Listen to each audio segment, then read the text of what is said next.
டெல்லியில் பாலியல் வன்கொடுமை செய்து 3வது மாடியில் இருந்து வீசப்பட்ட 13 வயது சிறுமி கொலை செய்யப்பட்ட சம்பவம் அதிர்ச்சியை ஏற்படுத்தியுள்ளது.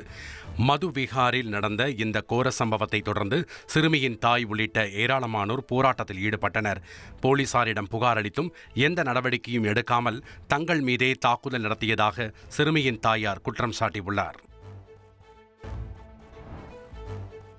வாக்கு திருட்டு தொடர்பாக மக்களவை எதிர்க்கட்சித் தலைவர் ராகுல் காந்தி முன்வைத்த குற்றச்சாட்டுகளை தேர்தல் ஆணையம் நிராகரித்துள்ளது. கர்நாடக மாநிலம் ஆலந்த் சட்டப்பேரவை தொகுதிக்கு உட்பட்ட வாக்குச்சாவடியில் 6000க்கும் அதிகமான வாக்காளர் பெயர் நீக்கப்பட்டதாக ராகுல் காந்தி குற்றம் சாட்டியது விவாதத்துக்கு வழிவகுத்தது. இதற்கு மறுப்பு தெரிவித்த தலைமை தேர்தல் ஆணையம் ராகுல் காந்தி கூறிய குற்றச்சாட்டுகள் தவறானவை என்றும் ஆதாரமற்றவை என்றும் குறிப்பிட்டுள்ளது. மேலும் ஆன்லைன் மூலம் யாருடைய பெயரையும் நீக்க முடியாது என்று கூறிய தேர்தல் ஆணையம் வாக்காளர் தரப்பில் விளக்கம் கேட்காமல் எந்த ஒரு நடவடிக்கையும் எடுக்கப்படாது என விளக்கமளித்துள்ளது. இதனிடையே ராகுல் காந்தியின் குற்றச்சாட்டுக்கு கண்டனம் தெரிவித்த பாஜக மூத்த தலைவர் அனுராக் தாக்கூர், நேபாளத்தைப் போல இந்தியாவிலும் சீரற்ற சூழலை ஏற்படுத்த அவர் முயற்சிப்பதாக விமர்சித்தார்.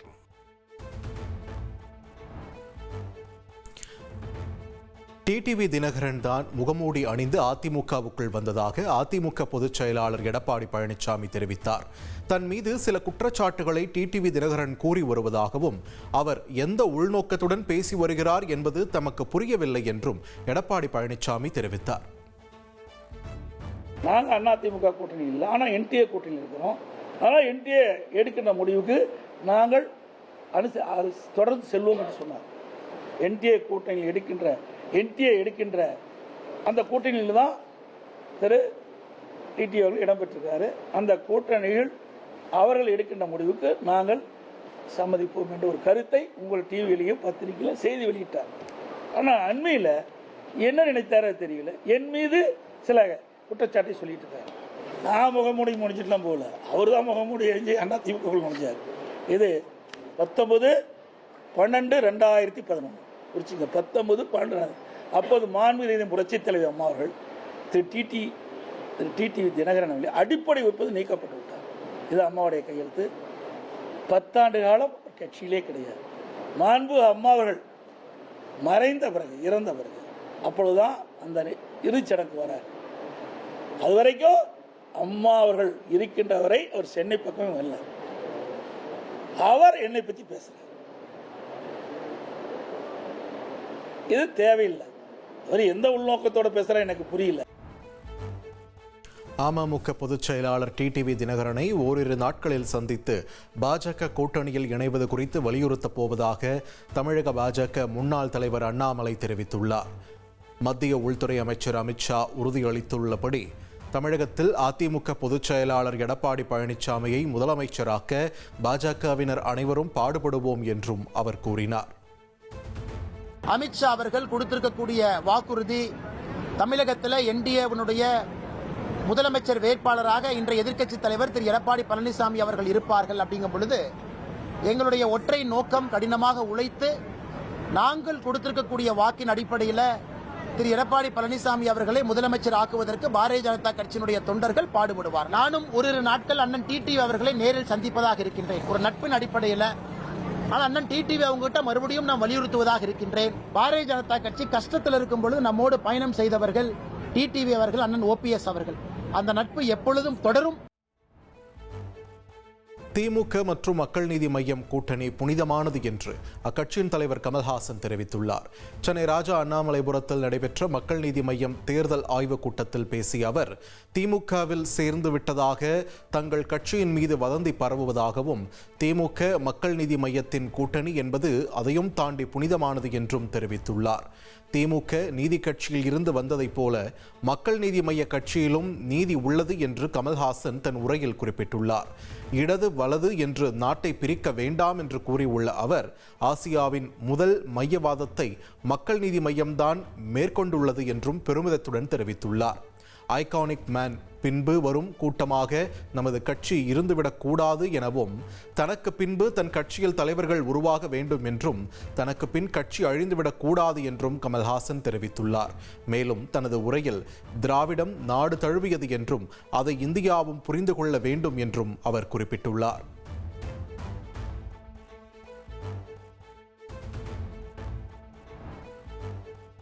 கட்சித் தலைவர்களின் பிரச்சார கூட்டத்திற்கு அனைத்து கட்சிகளுக்கும் பொருந்தும்படி விதிமுறைகளை வகுக்க காவல்துறைக்கு சென்னை உயர்நீதிமன்றம் உத்தரவிட்டுள்ளது. நிறைவேற்ற முடியாத நிபந்தனைகளையும் மற்ற கட்சிகள் மீது விதிக்கப்படாத நிபந்தனைகளும் தங்கள் மீது விதிக்கப்பட்டுள்ளதாக தாவேக தரப்பில் மனு தாக்கல் செய்யப்பட்டது. இந்த மனுவின் மீதான விசாரணையில் திருச்சி பரப்புரையின் போது தாவேக தொண்டர்களின் செயல்களை காவல்துறையினர் புகைப்படமாக சமர்ப்பித்தனர். இதனை பார்வையிட்ட நீதிமன்றம் தலைவர்கள்தான் கூட்டத்தை கட்டுப்படுத்த வேண்டும் என்றும் கர்ப்பிணி பெண்கள், மாற்றுத்திறனாளிகள் வர வேண்டாம் என கோரிக்கை விடுத்து மற்றவர்களுக்கு தாவேக முன்மாதிரியாக இருக்கலாமே என்றும் நீதிமன்றம் தன் கருத்தை வெளிப்படுத்தியது. மேலும் உயரமான இடங்களில் ஏறி நின்று அசம்பாவிதம் நிகழ்ந்தால் யார் பொறுப்பேற்பது என கேள்வி எழுப்பிய நீதிமன்றம் இதனை ஒழுங்குபடுத்த வேண்டாமா என்று தாவேக தரப்பிடம் கேள்வி எழுப்பியது. சேதப்படுத்தப்பட்ட பொது சொத்துக்களுக்கான இழப்பீடு வசூலிக்கப்படவில்லை எனில் இந்த விவகாரத்தில் நீதிமன்றம் தலையிட நேரிடும் என்றும் நீதிமன்றம் எச்சரித்துள்ளது. பொது சொத்துகள் சேதமடைந்தால் அதற்கான இழப்பீட்டை வசூலிக்கும் விதமாக ஒரு குறிப்பிட்ட தொகையை டெபாசிட் செய்யும் வகையில் விதிமுறைகளை வகுக்கவும் காவல்துறைக்கு நீதிமன்றம் உத்தரவிட்டுள்ளது.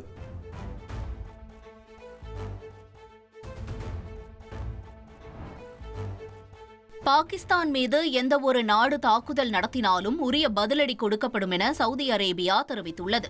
சவுதி அரேபியா தலைநகர் ரியாத் சென்ற பாகிஸ்தான் பிரதமர் ஷபாஸ் ஷெரீப் அந்நாட்டு பட்டத்து இளவரசர் முகமது பின் சல்மானை சந்தித்த நிலையில் இரு நாடுகளிடையே பாதுகாப்பு தொடர்பாக பரஸ்பர ஒப்பந்தம் கையெழுத்தானது. கத்தாரில் ஹமாஸை குறிவைத்து இஸ்ரேல் அண்மையில் தாக்குதல் நடத்திய சூழலில் இந்த ஒப்பந்தம் சர்வதேச அளவில் கவனம் பெற்றுள்ளது. இந்த ஒப்பந்தத்தின்படி ஒரு நாட்டின் மீதான எந்தவொரு தாக்குதலும் இரு நாடுகளுக்கும் எதிரான தாக்குதலாக கருதப்படும் என்று தெரிவிக்கப்பட்டுள்ளது. பாகிஸ்தான் அல்லது சவுதி அரேபியா மீது தாக்குதல் நடத்தப்படும் பட்சத்தில் இரு நாடுகளும் இணைந்து பதிலடி கொடுக்கும் என்றும் கூறப்பட்டுள்ளது. பாகிஸ்தான் மற்றும் சவுதி அரேபியா இடையிலான பாதுகாப்பு ஒப்பந்தம் குறித்து ஆய்வு செய்து வருவதாக இந்திய வெளியுறவு அமைச்சக செய்தித் தொடர்பாளர் ரந்தீர் ஜெய்ஸ்வால் தெரிவித்திருக்கிறார்.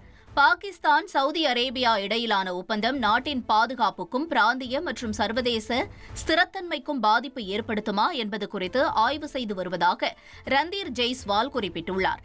நாட்டின் நலன்களை பாதுகாப்பதற்கும் பாதுகாப்பை உறுதி செய்வதற்கும் மத்திய அரசு உறுதி பூண்டுள்ளதாக வெளியுறவு அமைச்சக செய்தித் தொடர்பாளர் ரந்தீர் ஜெய்ஸ்வால் தெரிவித்தார்.